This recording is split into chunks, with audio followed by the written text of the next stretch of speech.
ಭಾರತ ದೇಶವು ಒಂದು nuclear powered country ಆಗಿದ್ದು, ನ್ಯೂಕ್ಲಿಯರ್ ಪವರ್ ಬಟನ್ ಅನ್ನು ಒತ್ತುವ ಅಧಿಕಾರ ಅನ್ನೋದು ಯಾರಿಗಿರುತ್ತೆ, ಯಾರ ಕೈಯಲ್ಲಿರುತ್ತೆ ಆ ಒಂದು ನ್ಯೂಕ್ಲಿಯರ್ ಪವರ್ ಬಟನ್ ಅನ್ನೋದ್ರ ಬಗ್ಗೆ ಸುಮಾರಷ್ಟು ಜನರಿಗೆ ಒಂದು ಕುತೂಹಲ ಅನ್ನೋದಿರುತ್ತೆ. ಆ ಒಂದು ಕುತೂಹಲವನ್ನ ಬಗೆಹರಿಸುವ ಒಂದು ಪ್ರಯತ್ನವನ್ನ ಈ ವಿಡಿಯೋದಲ್ಲಿ ಮಾಡ್ತೀನಿ. ಇಷ್ಟಕ್ಕೂ ಯಾರಿಗೆ ಆ ಒಂದು ಅಧಿಕಾರ ಇರುತ್ತೆ, ಆ ಒಂದು ನ್ಯೂಕ್ಲಿಯರ್ ಪವರ್ ಬಟನ್ ಅನ್ನು ಒತ್ತುವಂತಹ ಅಧಿಕಾರ, ಅಂಡ್ ಯಾವ ರೀತಿ ಒಂದು ಪ್ರೋಸೆಸ್ ಅನ್ನೋದು, ಸ್ಟ್ರಕ್ಚರ್ ಅನ್ನೋದು ಕ್ರಿಯೇಟ್ ಆಗಿದೆ, ಅಂಡ್ ಯಾವ ರೀತಿ SOP ಅನ್ನೋದು ಇದೆ ಈ ಒಂದು ನ್ಯೂಕ್ಲಿಯರ್ ಪವರ್ ಬಟನ್ ನ ಪ್ರೆಸ್ ಮಾಡಬೇಕು ಅಂತಂದ್ರೆ, ಅಂಡ್ ಯಾರ ನಿಯಂತ್ರಣದಲ್ಲಿರುತ್ತೆ, ಇಷ್ಟಕ್ಕೂ ಒಂದು ಸೇನೆ ಅನ್ನೋದು ಆ ಒಂದು ಪವರ್ ಅನ್ನ ಹೊಂದಿದೆ ಅದನ್ನ ಆಪರೇಟ್ ಮಾಡೋದಕ್ಕೆ ಅಂತಂದ್ರೆ ಖಂಡಿತವಾಗಿ ಸೇನೆಗೆ ಆ ಒಂದು ಪವರ್ ಅನ್ನೋದು ಇರೋದಿಲ್ಲ. ಅಂಡ್ ಇನ್ನೊಂದು ಶಾಕಿಂಗ್ ವಿಚಾರ ಏನಂತಂದ್ರೆ, ಭಾರತದ ಅಣ್ವಸ್ತ್ರಗಳ ಮೇಲೆ ಪೂರ್ಣ ನಾಗರಿಕ ನಿಯಂತ್ರಣ ಅನ್ನೋದು ಇದೆ ಅಂತಾನೆ ಹೇಳ್ಬೋದು, ಸಿವಿಲಿಯನ್ ಕಂಟ್ರೋಲ್ ಅಂತಾನೆ ಹೇಳ್ಬೋದು.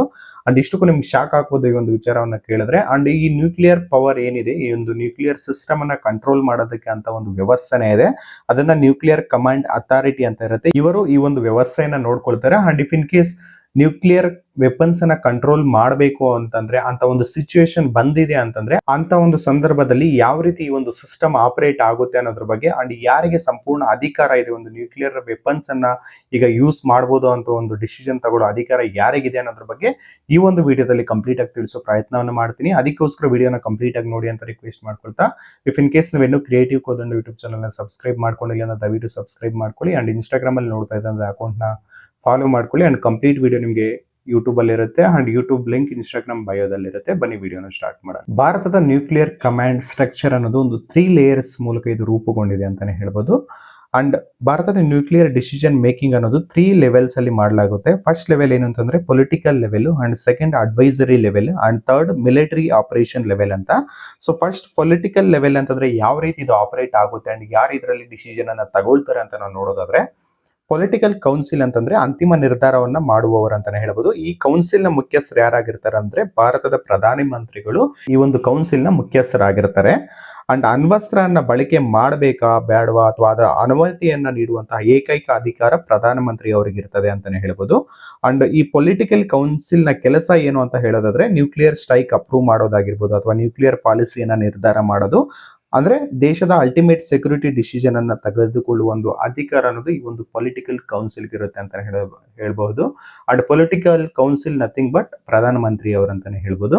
ಅಂಡ್ ಇನ್ನು ಸರಳವಾಗಿ ಹೇಳ್ಬೇಕು ಅಂತಂದ್ರೆ, India's nuclear button is equal to prime minister of India ಅಂತಾನೆ ಹೇಳ್ಬೋದು. ಫೈನಲ್ ಅಪ್ರೂವಲ್ ಅನ್ನೋದು ಇವ್ರ ಕಡೆಯಿಂದ ಬರೋದಾಗಿರ್ತದೆ. ಬಟ್ ಈ ಒಂದು ಟ್ವಿಸ್ಟ್ ಇದೆ, ಅದೇನಂತಂದ್ರೆ ಪ್ರಧಾನಮಂತ್ರಿಗಳೊಬ್ಬರೇ ಈ ಒಂದು ಡಿಸಿಷನ್ ಅನ್ನ ತಗೊಳ್ಳೋದಿಲ್ಲ, ಅವ್ರಿಗೆ ಸಲಹೆ ಮಾಡ್ಲಿಕ್ಕೆ ಅಂತಾನೆ ಒಂದು ಸಪರೇಟ್ ತಂಡ ಕೂಡ ಇರುತ್ತೆ. And second level advisory level ಅಂತ ಏನ್ ಹೇಳಿದೆ, ಇದನ್ನೇ ನಾವು ಎಕ್ಸಿಕ್ಯೂಟಿವ್ ಕೌನ್ಸಿಲ್ ಅಂತ ಕೂಡ ಕರಿತೀವಿ.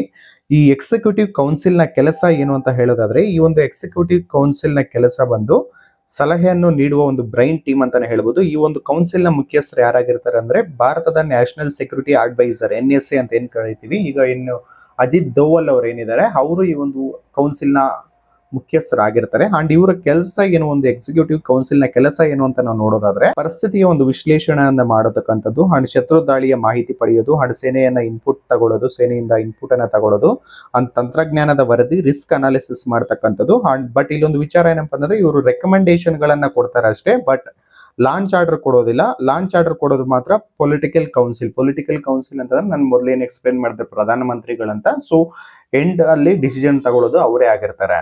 ಮತ್ತೊಂದು ಥರ್ಡ್ ಲೇಯರ್ ಯಾವುದು ಅಂತ ನೋಡೋದಾದ್ರೆ, ಸ್ಟ್ರಾಟಜಿಕ್ ಫೋರ್ಸಸ್ ಕಮಾಂಡ್ ಅಂತ ಹೇಳ್ಬಿಟ್ಟು ಇವರೇ ಈ ಒಂದು ಮಿಸೈಲ್ ಗಳನ್ನಾಗಿರ್ಬೋದು ಅಥವಾ ನ್ಯೂಕ್ಲಿಯರ್ ಪವರ್ಡ್ ವೆಪನ್ ಗಳನ್ನ ಲಾಂಚ್ ಮಾಡುವಂತವರು ಇವರೇ ಆಗಿರ್ತಾರೆ. ಅಂಡ್ ಇವರುಗಳ ಕೆಲಸ ಏನು ಅಂತ ನಾವು ನೋಡೋದಾದ್ರೆ, ಒಂದು ಬಿಗ್ಗೆಸ್ಟ್ ಮಿಸ್ಅಂಡರ್ಸ್ಟ್ಯಾಂಡಿಂಗ್ ಇಲ್ಲಿದೆ. ಪ್ರಧಾನಮಂತ್ರಿ ಅವರು ಒಂದು ಮಿಸೈಲ್ ಅನ್ನ ಲಾಂಚ್ ಮಾಡ್ತಾರೆ ಅಂತ ಎಲ್ಲರೂ ಅನ್ಕೊಂಡಿರ್ತಾರೆ, ಬಟ್ ಲಾಂಚ್ ಮಾಡೋದು ಪ್ರಧಾನಮಂತ್ರಿಗಳಾಗಿರೋದಿಲ್ಲ. ಲಾಂಚ್ ಮಾಡೋರು ಯಾರಂತಂದ್ರೆ ಸ್ಟ್ರಾಟಜಿಕ್ ಫೋರ್ಸ್ ಕಮಾಂಡ್ SFC ಅಂತ ಕರೀತಾರೆ. ಇದೊಂದು ಟ್ರೈ ಸರ್ವಿಸಸ್ ನ್ಯೂಕ್ಲಿಯರ್ ಫೋರ್ಸ್ ಆಗಿರ್ತದೆ. ಆರ್ಮಿ, ನೇವಿ, ಏರ್ ಫೋರ್ಸ್ ಈ ಮೂರುಗಳ ಕೆಲಸವನ್ನ ಇವ್ರು ಮಾಡ್ತಾ ಇರ್ತಾರೆ. ಅಂಡ್ ಇವರ ಕೆಲಸ ಮೇನ್ ಇಂಪಾರ್ಟೆಂಟ್ ರೋಲ್ ಏನು ಅಂತ ಹೇಳೋದಾದ್ರೆ, ಈ ನ್ಯೂಕ್ಲಿಯರ್ ವೆಪನ್ಸ್ ಅನ್ನ ಮ್ಯಾನೇಜ್ ಮಾಡೋದಾಗಿರ್ಬೋದು, ಮಿಸೈಲ್ಸ್ ಗಳನ್ನ ಡಿಪ್ಲಾಯ್ ಮಾಡೋದಾಗಿರ್ಬೋದು, ವಾರ್ಹೆಡ್ ಗಳನ್ನ ರೆಡಿ ಮಾಡೋದು, PM ಆರ್ಡರ್ ಬಂದಿದೆ ಅಂತಂದ್ರೆ ಅದಾದ ನಂತರ ಅದನ್ನ ಲಾಂಚ್ ಮಾಡೋದು, ಇದು ಇವರ ಕೆಲಸ ಆಗಿರ್ತದೆ. PM ಕಡೆಯಿಂದ ಒಂದು ಕನ್ಫರ್ಮೇಶನ್ ಬಂದಿದೆ ಅಂತಂದ್ರೆ ಈ ಒಂದು ಟೀಮ್ ನ್ಯೂಕ್ಲಿಯರ್ ಪವರ್ಡ್ ವೆಪನ್ ಗಳನ್ನ ಲಾಂಚ್ ಮಾಡೋದು ಇವರ ಕೆಲಸ ಆಗಿರ್ತದೆ.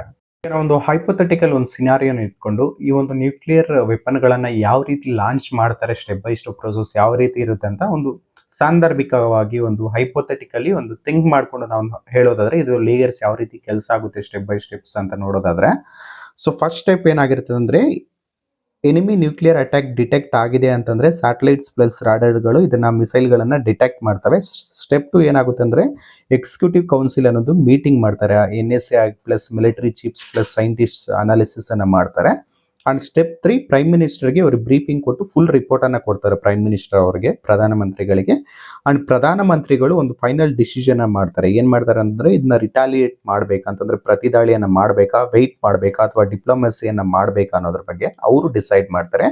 ಅಂಡ್ 5th ಸ್ಟೇಜ್ ಏನಿರುತ್ತೆ ಅಂತಂದ್ರೆ ಲಾಂಚ್ ಆರ್ಡರ್ ಟು SFC ಅಂತಂದ್ರೆ ಲಾಂಚ್ ಮಾಡೋದಕ್ಕೆ SFC ಅವರಿಗೆ ಒಂದು ಆರ್ಡರ್ ಕೊಡೋದು ಪ್ರಧಾನಮಂತ್ರಿ ಅವರು. ಸೊ ಅವಾಗ ಅವರು ಆರ್ಡರ್ ಕೊಟ್ಟಿದ್ದಾರೆ ಅಂತಂದ್ರಾಗ SFC ಅನ್ನೋದು ಮಿಸೈಲ್ಸ್ ಅನ್ನ ಲಾಂಚ್ ಮಾಡ್ತಾರೆ. ಅಂದ್ರೆ ಈ ಸ್ಟ್ರಕ್ಚರ್ ಯಾರು ಇರುತ್ತೆ ಅಂದ್ರೆ PM, NCA and SFC. So missile launch ಮಾಡೋದು. ಇಷ್ಟು ಲೇಯರ್ಗಳು ಏನಕ್ಕಿದಾವೆ ಅಂತಂದ್ರೆ ಇದು ಆಕ್ಸಿಡೆಂಟಲ್ ಆಗಿ ಒಂದು ಲಾಂಚ್ ಆಗಬಾರ್ದು. ಯಾಕಂತಂದ್ರೆ ನ್ಯೂಕ್ಲಿಯರ್ ವೆಪನ್ಸ್ ಅನ್ನೋದು ಒಂದು ಬಿಗ್ಗೆಸ್ಟ್ ಫಿಯರ್ ಆಗಿರ್ತದೆ. ಆಕ್ಸಿಡೆಂಟಲ್ ಆಗಿ ಲಾಂಚ್ ಆಗಿದೆ ಅಂತಂದ್ರೆ ಅದರಿಂದ ಸುಮಾರಷ್ಟು ಜೀವಗಳ ನಾಶ ಆಗೋ ಚಾನ್ಸಸ್ ಇರ್ತದೆ, ಸುಮಾರಷ್ಟು ಆಸ್ತಿ ಪಾಸ್ತಿಗಳ ಅನ್ನೋದು ನಾಶ ಆಗೋ ಚಾನ್ಸಸ್ ಗಳಿರುತ್ತೆ. ಅದಕ್ಕೋಸ್ಕರ ಇದೊಂದು ಮಲ್ಟಿ ಲೇಯರ್ಡ್ ಒಂದು ಸಿಸ್ಟಮ್ ಅನ್ನ ಭಾರತ ಕ್ರಿಯೇಟ್ ಮಾಡ್ಕೊಂಡಿದೆ ಅಂತಾನೆ ಹೇಳ್ಬೋದು. ಭಾರತ ನ್ಯೂಕ್ಲಿಯರ್ ಪಾಲಿಸಿಯಲ್ಲಿ ನೋ ಫಸ್ಟ್ ಯೂಸ್ ಪಾಲಿಸಿನ ಫಾಲೋ ಮಾಡುತ್ತೆ. ಏನಂತಂದ್ರೆ ಭಾರತ ಯಾವುದೇ ದೇಶದ ಮೇಲೆ ಒಂದು ನ್ಯೂಕ್ಲಿಯರ್ ವೆಪನ್ಸ್ ಅನ್ನ ಮೊದಲಿಗೆ ದಾಳಿ ಅನ್ನೋದು ಮಾಡೋದಿಲ್ಲ. ಭಾರತದ ಮೇಲೆ ಯಾವುದೇ ಒಂದು ದೇಶ ಅನ್ನೋದು ನ್ಯೂಕ್ಲಿಯರ್ ದಾಳಿಯನ್ನ ಮಾಡಿದೆ ಅಂತಂದ್ರೆ ಅದು ಕನ್ಫರ್ಮ್ ಆಗಿದೆ ಅಂತಂದ್ರೆ ಅದಕ್ಕೆ ಪ್ರತಿ ದಾಳಿಯಾಗಿ ಭಾರತ ಅನ್ನೋದು ನ್ಯೂಕ್ಲಿಯರ್ ವೆಪನ್ಸ್ ಅನ್ನ ಯೂಸ್ ಮಾಡೋದಕ್ಕೆ ರೆಡಿ ಆಗಿರ್ತದೆ. ಅಂತಂದ್ರೆ ನೋ ಫಸ್ಟ್ ಯೂಸ್ ಅಂತಂದ್ರೆ ಮೊದಲಿಗೆ ನಾವು ಬಳಸೋದಿಲ್ಲ, ನಮ್ಮ ಮೇಲೆ ಯಾರಾದ್ರೂ ಬಳಸಿದಾರೆ ಅಂತಂದ್ರೆ ನಾವು ಎಷ್ಟು ಬೇಕಾದ್ರೂ ಪ್ರತಿ ದಾಳಿಯನ್ನ ಮಾಡಬಹುದು. ಇದು ಭಾರತವನ್ನು ಪಾಲಿಸ್ತಾ ಇರ್ತಕ್ಕಂಥ no first use policy nuclear system ಅಲ್ಲಿ ಅಂತಾನೆ ಹೇಳ್ಬೋದು.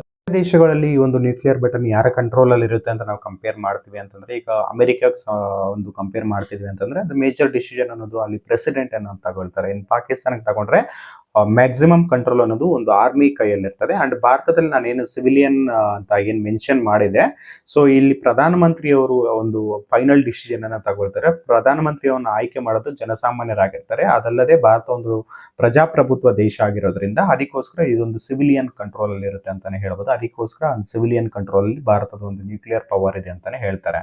ಸೊ ಅದಕ್ಕೋಸ್ಕರ ಇಲ್ಲಿ ಫೈನಲ್ ಡಿಸಿಷನ್ ಅನ್ನೋದು ಪ್ರಧಾನಮಂತ್ರಿಯವರ ಜೊತೆಗಿರುತ್ತೆ. ಪ್ರಧಾನಮಂತ್ರಿಯವರೊಬ್ಬರೇ ಅದನ್ನ ಡಿಸಿಷನ್ ತಗೊಳ್ಳೋದಿಲ್ಲ, ಅದ್ರ ಜೊತೆಗೆ ಮಲ್ಟಿಪಲ್ ಲೆವೆಲ್ಸ್ ಆಫ್ ಅನಾಲಿಸಿಸ್ ಇದ್ದು ಫೈನಲ್ ಡಿಸಿಷನ್ ಅನ್ನ ಪ್ರಧಾನಮಂತ್ರಿ ಅವರು ತಗೊಳ್ತಾರೆ. ಸಮ್ಮರಿ ಹೇಳ್ಬೇಕು ಅಂತಂದ್ರೆ ಸಿಂಪಲ್ ಆಗಿ ಒಂದು ನ್ಯೂಕ್ಲಿಯರ್ ಬಟನ್ ಅನ್ನ ಯಾರು ಕಂಟ್ರೋಲ್ ಮಾಡ್ತಾರೆ ಅಂತ ಒಂದು ಫೈನಲ್ ಆಗಿ ಸಿಂಪಲ್ ಆಗಿ ಹೇಳ್ಬೇಕು ಅಂತ ಹೇಳೋದಾದ್ರೆ, ಪ್ರೈಮ್ ಮಿನಿಸ್ಟರ್ ಅವರು ಒಂದು ಫೈನಲ್ ಅಥಾರಿಟಿಯನ್ನ ಕೊಡ್ತಾರೆ. And nuclear command authority decision body ಆಗಿರ್ತದೆ. ಅಂಡ್ ನ್ಯಾಷನಲ್ ಸೆಕ್ಯೂರಿಟಿ ಅಡ್ವೈಸರ್ ಇವರೊಂದು ಸ್ಟ್ರಾಟಜಿಕ್ ಅಡ್ವೈಸ್ ಅನ್ನ ಕೊಡ್ತಾರೆ. ಅಂಡ್ ಸ್ಟ್ರಾಟಜಿಕ್ ಫೋರ್ಸಸ್ ಕಮಾಂಡ್ ಅನ್ನೋದು ಎಕ್ಸಿಕ್ಯೂಷನ್ ಅನ್ನ ಮಾಡ್ತದೆ ಅಂತ ಹೇಳ್ಬೇಕು. ಇನ್ನು ಸಿಂಪಲ್ ಲೈನ್ ಅಲ್ಲಿ ಹೇಳ್ಬೇಕು ಅಂತಂದ್ರೆ ಡಿಸಿಷನ್ PM ಮಾಡ್ತಾರೆ, ಅಡ್ವೈಸ್ NSA ಮತ್ತು ಎಕ್ಸ್ಪರ್ಟ್ ಗಳು ಮಾಡ್ತಾರೆ. ಲಾಂಚ್ ಅನ್ನೋದು ಸ್ಟ್ರಾಟಜಿಕ್ ಫೋರ್ಸಸ್ ಕಮಾಂಡ್ ಅನ್ನೋದು ಈ ಒಂದು ಲಾಂಚ್ ಅನ್ನ ಫೈನಲ್ ಆಗಿ PM ಕಡೆಯಿಂದ ಅಪ್ರೂವಲ್ ಬಂದಿದೆ ಅಂತಂದ್ಮೇಲೆ ಅವರು ಲಾಂಚಿಂಗ್ ಪ್ರೋಸೆಸ್ ಅನ್ನ ಫರ್ದರ್ ಅವ್ರು ನೋಡ್ಕೊಳ್ತಾರೆ ಅಂತಾನೆ ಹೇಳ್ಬೋದು. ಇದಿಷ್ಟು ಭಾರತದ ಒಂದು ನ್ಯೂಕ್ಲಿಯರ್ ಬಟನ್ ಅನ್ನೋದು ಯಾರ ಕೈಲಿರುತ್ತೆ ಅಂತ ಏನು ನಮ್ಗೊಂದು ಕುತೂಹಲ ಇತ್ತು, ಅದ್ರ ಬಗ್ಗೆ ತಿಳಿಸೋದ್ರ ಪ್ರಯತ್ನ ಆಗಿತ್ತು. ಅಂಡ್ ಈ ವಿಡಿಯೋ ಒಂದು ಇನ್ಫಾರ್ಮೇಶನ್ ನಿಮ್ಗೆ ಇಷ್ಟ ಆಗಿದೆ ಅಂತಂದ್ರೆ ವಿಡಿಯೋಗೆ ಒಂದು ಲೈಕ್ ಮಾಡಿ, ನಿಮ್ಮ ಸ್ನೇಹಿತರಿಗೆ ಶೇರ್ ಮಾಡಿ. ಇಂತಹ ಮತ್ತಷ್ಟು ಇಂಟ್ರೆಸ್ಟಿಂಗ್ ವಿಚಾರಗಳಿಗೋಸ್ಕರ ಕ್ರಿಯೇಟಿವ್ ಫೋರ್ ಯೂಟ್ಯೂಬ್ ಚಾನಲ್ಗೆ ಸಬ್ಸ್ಕ್ರೈಬ್ ಮಾಡ್ಕೊಳ್ಳಿ. ಧನ್ಯವಾದಗಳು ಸ್ನೇಹಿತರೆ.